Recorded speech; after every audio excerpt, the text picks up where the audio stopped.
Hello friends, ओम श्री गणेशाय नमः। जय श्री कृष्णा। आप सभी का स्वागत है आपके अपने YouTube चैनल पर।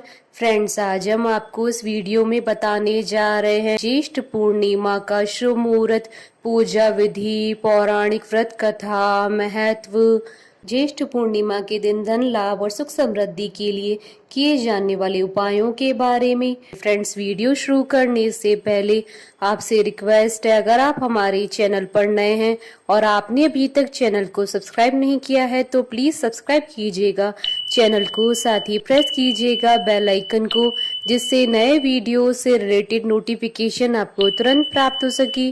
और वीडियो पसंद आने पर वीडियो को लाइक और शेयर जरूर कीजिएगा ताकि सभी भक्तों को इस वीडियो का लाभ प्राप्त हो सके। और कमेंट बॉक्स में जय श्री कृष्णा जरूर लिखिएगा।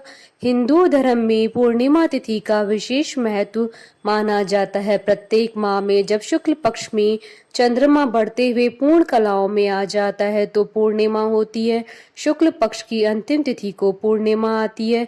इसके बाद से नया माह आरंभ हो जाता है। इस बार ज्येष्ठ मास की पूर्णिमा 14 जून 2022 मंगलवार के दिन है। मंगलवार के दिन पूर्णिमा का आना बेहद ही शुभ संयोग माना जाता है। इसके बाद आषाढ़ मास आरंभ हो जाएगा। ज्येष्ठ पूर्णिमा को जेठ पूर्णिमा और जेठ पूर्णमासी भी कहा जाता है। इस दिन किसी पवित्र नदी या कुंड में स्नान करना बहुत शुभ फलदायी माना जाता है। इसके अलावा पूर्णिमा के दिन व्रत रखकर चंद्रमा और भगवान विष्णु जी की पूजा करने का भी विशेष महत्व होता है। इस दिन दान पुण्य का कार्य करने से शुभ फलों की प्राप्ति होती है। इस बार ज्येष्ठ पूर्णिमा पर शुभ संयोग बन रहा है, जिसके कारण इस पूर्णिमा का महत्व और भी ज्यादा बढ़ जाएगा। इस दिन शुभ और शुक्ल योग भी हैं, जो ज्योतिष शास्त्रों में शुभ योगों में गिने जाते हैं। पूर्णिमा तिथि पर दान और पवित्र नदी में स्नान करने का विशेष महत्व होता है। इस दिन दान पुण्य करने से विशेष फल की प्राप्ति होती है। इस दिन चंद्र पूजा और व्रत करने से चंद्रमा मजबूत होता है, जिससे आपकी मानसिक और आर्थिक समस्याएं दूर होती हैं। भगवान विष्णु जी की पूजा करने से दुखों का नाश होता है और सुखों की प्राप्ति होती है। पूर्णिमा तिथि पर व्रत रखकर विधिवत भगवान विष्णु जी का पूजन करने और चंद्रमा को अर्घ्य देने से आपके घर परिवार में सुख समृद्धि बनी रहती है। यह तिथि माँ लक्ष्मी को भी अत्यंत प्रिय होती है, इसलिए इस दिन श्री हरि के साथ लक्ष्मी पूजन करने से दरिद्रता का नाश होता है। ज्येष्ठ पूर्णिमा को वट पूर्णिमा के नाम से भी जाना जाता है। इस दिन वट सावित्री व्रत की तरह ही वट वृक्ष की पूजा की जाती है। ज्येष्ठ पूर्णिमा के दिन सुहागिन महिलाएं अपनी पति की लंबी उम्र के लिए व्रत रखकर वट वृक्ष की पूजा करती हैं। इसी वजह से ज्येष्ठ पूर्णिमा को वट पूर्णिमा के नाम से जाना जाता है। वट पूर्णिमा व्रत महाराष्ट्र, गुजरात और दक्षिण के राज्यों में विशेष रूप से रखा जाता है, जबकि उत्तर भारत में यह व्रत वट सावित्री के रूप से मनाया जाता है, जो ज्येष्ठ माह की कृष्ण पक्ष की अमावस्या को पड़ता है। मान्यता है कि इस दिन सावित्री अपने पति के प्राण यमराज से वापस लेकर आई थी। यही वजह है कि विवाहित महिलाएं अपने पति की लंबी आयु और सुख समृद्धि के लिए इस दिन व्रत रखती है। ज्येष्ठ पूर्णिमा के दिन कबीरदास जयंती भी मनाई जाती है। फ्रेंड्स, अब आइए जानते हैं ज्येष्ठ पूर्णिमा के शुभ मुहूर्त के बारे में। हिंदू पंचांग के अनुसार इस बार ज्येष्ठ पूर्णिमा व्रत 14 जून 2022 मंगलवार के दिन है। ज्येष्ठ शुक्ल पूर्णिमा तिथि प्रारंभ होगी 13 जून 2022 को रात्रि 9:02 पर और ज्येष्ठ शुक्ल पूर्णिमा तिथि का समापन होगा 14 जून 2022 को शाम 5:21 पर। चंद्रोदय का समय रहेगा 14 जून 2022 को शाम 7:29 पर। फ्रेंड्स, अब आइए जानते हैं ज्येष्ठ पूर्णिमा की पूजा विधि के बारे में। ज्येष्ठ पूर्णिमा के दिन किसी पवित्र नदी में स्नान करने का महत्व माना गया है। प्रातः जल्दी स्नान आदि से निवृत्त होने के पश्चात भगवान का स्मरण करते हुए व्रत का संकल्प लें। अब मंदिर में धूप दीप प्रज्वलित करें, अक्षत रोली फल फूल से पूजा करें। इसके बाद पूरे दिन व्रत रखें। शाम के समय पुनः भगवान विष्णु जी का पूजन करें। पूजन के लिए सूजी या गेहूं के आटे को भूनकर सूखा प्रसाद बनाएं, साथ में पंचामृत भी बनाएं। विधिवत माँ लक्ष्मी और भगवान विष्णु जी का पूजन करें। चंद्र दर्शन कर चंद्रमा का पूजन करें। इसके बाद चंद्रमा को अर्घ्य दें। चंद्रमा को अर्घ्य देने के पश्चात प्रसाद खाकर व्रत खोलें, तत्पश्चात भोजन करें।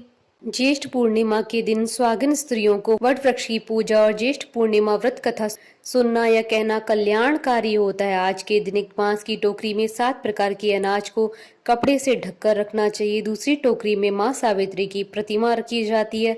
उसी के साथ ही धूप, दीप, अक्षत, कुमकुम आदि पूजा सामग्री भी रखी जाती है। माँ सावित्री की पूजा कर वट वृक्ष की 7 परिक्रमा लगाते हुए मौली का धागा वट वृक्ष में बांधा जाता है। इसके बाद निर्धन व्यक्ति या ब्राह्मण को श्रद्धा अनुसार दान दक्षिणा प्रसाद के रूप में चने व गुड़ दिया जाता है। फ्रेंड्स, अब आइए जानते हैं ज्येष्ठ पूर्णिमा के दिन किए जाने वाले उपायों के बारे में। ज्येष्ठ पूर्णिमा के दिन चंद्रोदय के समय दूध में चीनी और चावल मिलाकर चंद्र के मंत्रों का जाप करते हुए चंद्रमा को अर्घ्य देने से धन संबंधी सभी समस्याएं समाप्त हो जाती है। सभी इच्छाओं की पूर्ति के लिए ज्येष्ठ पूर्णिमा के दिन दूध में शहद और चंदन मिलाकर चंद्रमा को अर्घ्य दें।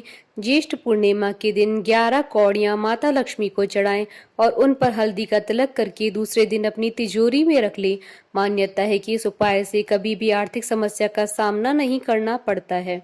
ज्येष्ठ पूर्णिमा के दिन माँ लक्ष्मी जी की पूजा करनी चाहिए। मान्यताओं के अनुसार इससे सभी समस्याओं से छुटकारा मिलता है। मान्यता है कि ज्येष्ठ पूर्णिमा के दिन पीपल के पेड़ के नीचे कुछ मीठा रखकर मीठा जल अर्पण करने से माँ लक्ष्मी की कृपा सदैव बनी रहती है।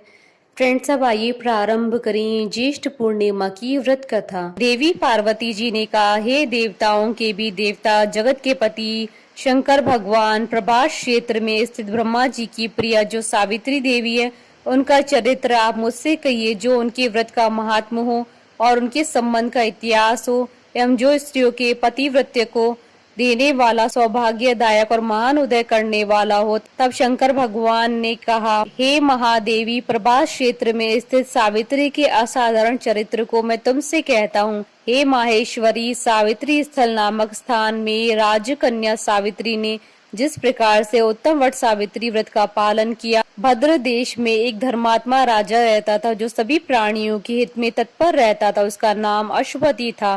धर्मात्मा, क्षमाशील, सत्यवादी होने पर भी राजा संतान रहित था। एक समय वह राजा प्रभास क्षेत्र में यात्रा करते हुए पहुंचा और सावित्री स्थल पर आ गया। वहां पर राजा ने अपनी रानी के साथ इस व्रत को किया, जो सावित्री व्रत नाम से प्रसिद्ध सभी प्रकार की कामनाओं को पूर्ण करने वाला है। भूर्भुवस्व इस मंत्र की साक्षात मूर्ति बनकर स्थित श्री ब्रह्मा जी की प्रिया सावित्री देवी उस राजा पर प्रसन्न हुई। कमंडल को धारण करने वाली वह सावित्री देवी दर्शन देने के बाद पुनः अदृश्य हो गई। लेकिन देवी के दर्शन के पुण्य से कुछ दिनों के बाद राजा अशुपति के घर देवी के समान रूप वाली कन्या का जन्म हुआ, जो देवी सावित्री के अंश से उत्पन्न हुई थी। देवी सावित्री की प्रसन्नता से प्राप्त तथा सावित्री की पूजा करने के बाद उत्पन्न कन्या का नाम भी सावित्री रखा गया। वह राजकन्या देवी लक्ष्मी के समान शोभित होती भी बड़ी होने लगी और धीरे धीरे सुकोमल अंगों वाली वह कन्या यौवन अवस्था को प्राप्त हुई। नगरवासी उस कन्या को देखकर यही समझते थे कि वह कोई देव कन्या है। कमल के समान विशाल नेत्रों वाली एवं तेज से अग्नि के समान प्रज्वलित होती भी वह सावित्री महर्षि भृगु द्वारा कहे हुए सावित्री व्रत को करने लगी। लक्ष्मी के समान सुशोभित होने वाली वह कन्या एक दिन देवी सावित्री की पूजा के बाद पिता के पास खड़ी हो गई। उस समय पुत्री की युवावस्था को प्राप्त हुई देखकर राजा ने मंत्रियों से सलाह किया। इसके बाद राजा ने सावित्री से कहा, हे पुत्री, तुम्हें योग्य वर को देने का समय आ गया है। मुझसे कोई तुम्हें मांगने के लिए भी नहीं आता और मैं भी विचार करने पर तुम्हारी आत्मा के अनुरूप वर को नहीं पा रहा हूँ। अतः हे पुत्री, देवताओं के निकट मैं जिस तरह से निंदनीय ना हूँ वैसा तुम करो। मैंने धर्म शास्त्र में पढ़ा और सुना भी है कि यदि पिता के गृह में रहती हुई विवाह के पहले ही जो कन्या रजोधर्म से युक्त हो जाती है उसके पिता को बड़ा पाप लगता है। इसलिए हे पुत्री, मैं तुमको भेज रहा हूँ कि तुम स्वयं ही अपने योग्य वर ढूंढ लो। वृद्ध मंत्रियों के साथ शीघ्र जाओ और मेरी बात को मानो। इसके बाद आप जैसा कहते हैं वैसा ही होगा। ऐसा कहकर सावित्री घर से निकलकर राज ऋषियों के साथ तपोवन की ओर चल पड़ी और वहां पहुंचकर माननीय वृद्ध जनों को प्रणाम करके सभी तीर्थों और आश्रमों में जाकर पुनः मंत्रियों के साथ सावित्री अपने महल को लौट आई। यहाँ सावित्री ने पिताजी के साथ देवर्षि नारद जी को बैठे देखा। आसन पर बैठे हुए नारद जी को प्रणाम करके मुस्कुराती हुई जिस कार्य के लिए वन में गई थी सारी बातें कहने लगी। सावित्री बोली, हे नारद जी, शाल्व देश में धर्मात्मा दुम्तसेन नाम से विख्यात एक क्षत्रिय राजा हैं जो देव योग से नेत्रहीन हो गए हैं। रुक्मी नामक उनके एक सामंत ने उनसे राजपाट छीन लिया है। वह अपने पुत्र और पत्नी के साथ वन में रह रहे हैं। उनका पुत्र सत्यवादी और धर्मात्मा है। उसे ही मैंने अपने पति के रूप में वरण किया है। नारद जी सावित्री के वचनों को सुनकर बोल पड़े कि हे राजन, सावित्री ने यह बड़ा कष्टप्रद कार्य कर डाला। बाल बुद्धि होने से इसने केवल गुणवान समझकर सत्यवान को वरण कर लिया। सत्यवान मिट्टी के घोड़े बनाता है और घोड़े का चित्र भी बनाता है। इसे उसे चित्राश्व भी कहते हैं। सत्यवान दान और गुण में रंती देव के शिष्य के समान है। ब्राह्मणों की रक्षा करने वाला है और सत्यवादी भी है। राजा यताति के समान उदार, चंद्रमा के समान प्रिय लगने वाला है। रूप में दूसरे अश्विनी कुमार के समान और दुम्तसेन के समान बलवान है, लेकिन उसमें केवल एक दोष है, दूसरा कोई नहीं कि सत्यवान आज से ठीक 1 वर्ष पर शीर्णायु हो जाने से देह त्याग कर देगा। इस प्रकार नारद जी की बात सुनकर राज्य कन्या सावित्री ने राजा से कहा, राजा, लोग किसी से एक बार कोई बात कहते हैं, ब्रह्मवेता एक ही बार कहते हैं और एक ही बार कन्या दी जाती है। ये तीनों कर्म एक ही बार किए जाते हैं, बार बार नहीं। दीर्घायु हो या अल्पायु, गुणवान हो या निर्गुण, वर को एक ही बार वरण कर लिया, अब वह दूसरे वर को वरण नहीं करूंगी। नारद जी ने कहा, हे राजन, यदि आपको उचित लगता है तो अपनी पुत्री सावित्री का कन्यादान शीघ्र कर डालिए। राजा ने शुभ मुहूर्त में विधि विधान पूर्वक सत्यवान के संग सावित्री का विवाह करवा दिया। सावित्री अपने पति को पाकर ऐसे प्रसन्न थी जैसे पुण्यवान पुरुष स्वर्ग को पाकर प्रसन्न होता है। सावित्री उस सत्यवान के साथ आश्रम में रहते हुए नारद जी की कही हुई बात को याद करती रहती थी। उस दिन को गिनती रहती थी जब सत्यवान देह त्याग कर चले जाएंगे। जब सत्यवान के मरण के केवल 3 दिन शेष रहे, तब सावित्री ने निर्हार रहकर व्रत किया और तीसरे दिन सुबह स्नान करके देवता और पितरों का पूजन किया। फिर सास ससुर की चरण वंदना करके वह भी अपने पति के साथ जंगल की ओर चल पड़ी। जंगल में लकड़ी काटते काटते अचानक से सत्यवान के सिर में दर्द होने लगा। सावित्री ने कहा कि आप कुछ देर मेरी गोद में सिर रखकर सो जाइए, फिर हम आश्रम की ओर चलेंगे। जैसे ही सत्यवान सावित्री की गोद में लेटे, वैसे ही सावित्री ने देखा कि वह सांवले पिंगल वर्ण वाले किरीटधारी पीत वस्त्र पहने हुए साक्षात सूर्य के समान उदित हुए पुरुष उनके सामने खड़े हैं। सावित्री ने उन्हें प्रणाम किया और उनसे पूछा कि आप कौन है। इस पर यमराज ने कहा कि मैं प्राणियों के लिए भयंकर और कर्मानुसार उनका उचित दंड देने वाला यम हूँ। सो हे पतिव्रता सावित्री, समीप में पड़े हुए तुम्हारे पति की आयु समाप्त हो गई है, इसे यमदूत पकड़कर नहीं ले जा सकेंगे, इसलिए मैं स्वयं आया हूँ।